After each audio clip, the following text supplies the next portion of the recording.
Hello everyone, welcome back to the channel banking साथी। So guys, मैंने एक special series start की है जिसका नाम मैंने रखा है आपके सवाल मेरे जवाब। तो इसमें हम क्या करने वाले हैं, आपके जो भी क्वेश्चंस आते हैं मुझे कमेंट बॉक्स में, मैं उससे रिलेटेड उन्हें कंबाइन करके एक वीडियो के थ्रू आप सबके सवालों का जवाब दूंगी, जिसमें आपके जितने भी डाउट्स हैं उसे मैं क्लियर करने वाली हूँ। ओके, तो आज का जो क्वेश्चन मैंने पिक किया है वो है कि मेंस लेवल की इंग्लिश को कैसे इम्प्रूव किया जाए। ठीक है, उसके लिए आप कैसे प्रिपरेशन कर सकते हैं। तो देखिए, चीज़ें सेम ही हैं, बहुत ज़्यादा डिफरेंस नहीं है जो मैंने आपको प्री के लिए बताया था और मेंस के लिए मैं बताने जा रही हूँ। इसमें मेंस में भी आप देखें, अगर आपने एनालाइज किया होगा प्रीवियस ईयर के मेंस के क्वेश्चंस को, तो आपने देखा होगा कि उसमें भी रीडिंग कॉम्प्रिहेंशन का अच्छा खासा वेटेज रहता है। रीडिंग कॉम्प्रिहेंशन मेंस के एग्ज़ाम में दो रीडिंग कॉम्प्रिहेंशन लगभग दे दिए जाते हैं, लगभग उससे 12-15 क्वेश्चन मैं कहूँ उससे होते हैं रीडिंग कॉम्प्रिहेंशन से। तो इसका एक काफ़ी बड़ा वेटेज होता है। तो रीडिंग कॉम्प्रिहेंशन कैसे अटेम्प्ट करना है, कैसे इसको देना चाहिए, क्या प्रॉपर तरीका है और इसे कैसे इम्प्रूव किया जाए, वो मैं पहले बात करूँगी इसके बारे में। तो रीडिंग कॉम्प्रिहेंशन के लिए रीडिंग ही इसका उपाय है। देखिए, मैंने आपको कहा है कि अगर आप द हिंदू के एडिटोरियल्स पढ़ते हो तो कई बार उसको उसी की तरह के आर्टिकल्स आपको एग्जाम में देखने के लिए मिल जाते हैं, लेकिन कई बार मैंने जो पर्सनली फील किया है कि मॉक, चाहे कोई सा ही मॉक हो, उससे इंग्लिश का लेवल एग्ज़ाम में ईजी आता है। मुझे ऐसा फील हुआ। ओके, तो इतना ज़्यादा पैनिक नहीं होना है। हर बार इकोनॉमिक आर्टिकल्स ही आए ऐसा कुछ ज़रूरी नहीं है, कभी कभी सिंपल आर्टिकल्स भी आते हैं जो कि ईजिली आप समझ सकते हो।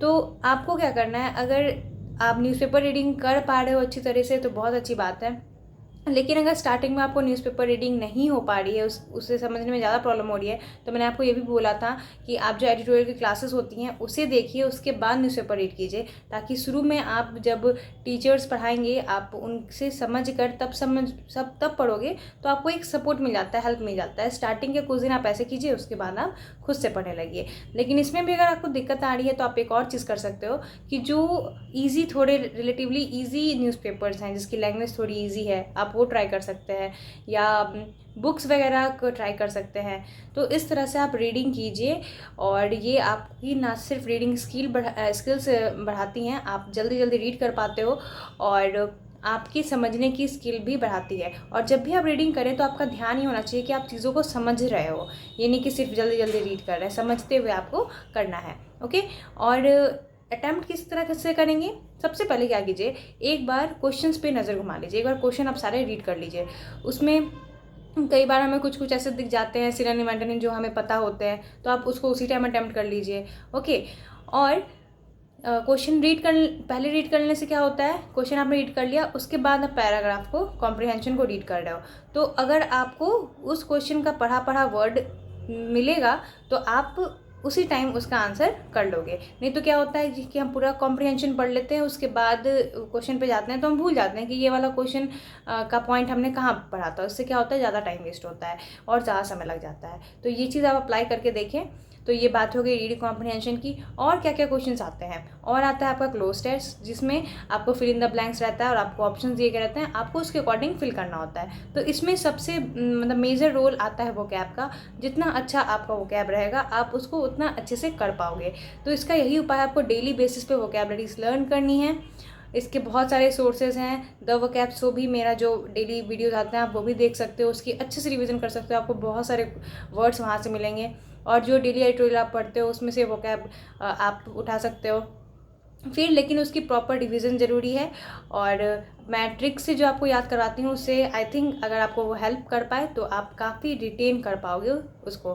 ठीक है, तो ये हो गई वोकैब की बात। तो उस वोकैब आप रेगुलरली पढ़ते रहिए।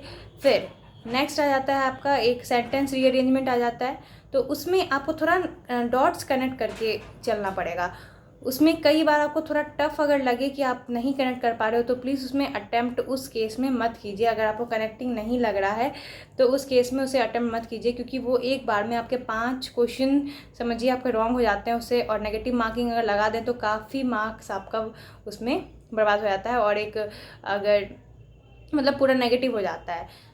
तो इसमें काफ़ी रिस्की है वो, जो आपको लगे आप श्योर हो कि हाँ आपने जो सीक्वेंस बनाया है वो सही जा रहा है या आप कनेक्ट कर पा रहे हो प्रॉपरली, तो ही उसे अटैम्प्ट करें, वरना अटैम्प्ट ना करें एग्ज़ाम में। ये चीज़ प्रैक्टिस टाइम आप कोशिश कीजिए, लेकिन एग्ज़ाम में उसे तभी अटैम्प्ट कीजिए जब आप बहुत श्योर हो। ओके, फिर नेक्स्ट एक मैथ द कॉलम आता है। मैथ द कॉलम में आप ऑप्शन के थ्रू जाइए, पहले कॉलम तो खुद से मैथ करने की कोशिश मत कीजिए, ऑप्शन के थ्रू जाइए। ओके, ऑप्शंस को एलिमिनेट करना स्टार्ट कीजिए, ऑप्शंस के थ्रू जाइए, जो आपको ऑप्शन सही कनेक्टिंग लग रहा है तो उसके बाद ही आप उसे अटैम्प्ट कीजिए। तो वो आप प्रैक्टिस कीजिए, क्विज़ेस के थ्रू आप उसे करने लग पाओगे। लेकिन जहाँ भी फिर अगेन आपको जहाँ ज़्यादा कन्फ्यूज़न हो रहा है उसे स्किप कर दीजिए। इंग्लिश में अगर आप वीक हो तो उससे कोई मैटर नहीं, आप चाहे कम अटैम्प्ट कीजिए, लेकिन आपकी कोशिश होनी चाहिए कि जो आप सही जान रहे हो वही कीजिए, क्योंकि उसमें अगर आप तुक्का मारोगे फिर क्या होगा, नेगेटिव मार्किंग से और चीज़ें ख़राब हो जाएंगी।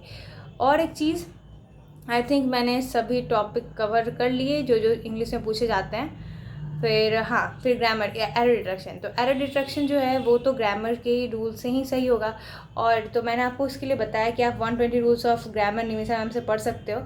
अगर वो सब आपने कर लिया है फिर भी आप उसमें फंस रहे हो तो एक और उपाय मैं इसका आपको बताती हूँ।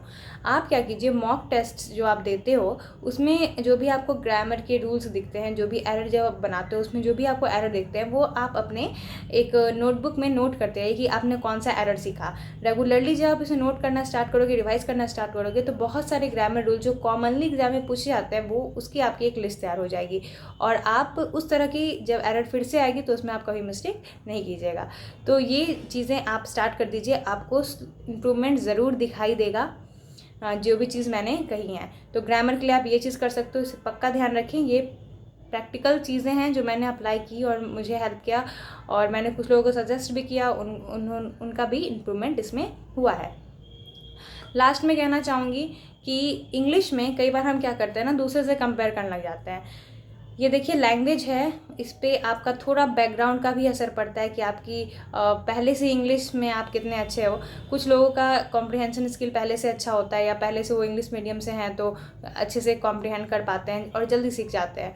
कुछ लोगों का कंपैरेटिवली वीक होता है। तो आप प्लीज़ किसी से कंपेयर मत कीजिए कि उसका इतना आ रहा है तो मुझे भी, किसी का 25+ हमेशा आ रहा है तो आप सोचो कि मेरा भी हमेशा 25+ ही आए, इसलिए कि डिमोटिवेट नहीं होना है। आप स्लो, इंग्लिश में ओवरनाइट इंप्रूवमेंट नहीं हो सकती, इसमें स्लो इंप्रूवमेंट होता है। तो आप धीरे धीरे टारगेट सेट कीजिए। अगर आपका 10 भी नहीं आ रहा तो आप पहले 15 टारगेट कीजिए कि मैं 15 एटलीस्ट आने लगूँ। ओके, आपको डायरेक्टली किसी से कंपेयर करके डिमोटिवेट नहीं होना है। और अगर आपका इंग्लिश बहुत मेहनत के बाद भी बहुत ज़्यादा इंप्रूव नहीं होना, तो आप दूसरे अपने सेक्शंस पे भी फोकस और अच्छे से बनाइए कि जो भी आपका कमी इंग्लिश से रह जा रही है आप उसे दूसरे से कवर कर लो। ओके, सो ये था। उम्मीद करती हूँ ये वीडियो आपको बहुत ज़्यादा हेल्पफुल लगी होगी। अगर वीडियो अच्छी लगी हो तो वीडियो को ज़रूर लाइक कर दीजिएगा, और अगर चैनल पर नए हैं तो चैनल को सब्सक्राइब कर दीजिएगा। और भी आपके डाउट जो है मैं आगे आने वाली वीडियोज़ में कवर करूँगी। तो अभी के लिए यहीं तक, मिलते हैं नेक्स्ट वीडियो में, तब तक के लिए thank you and have a nice day.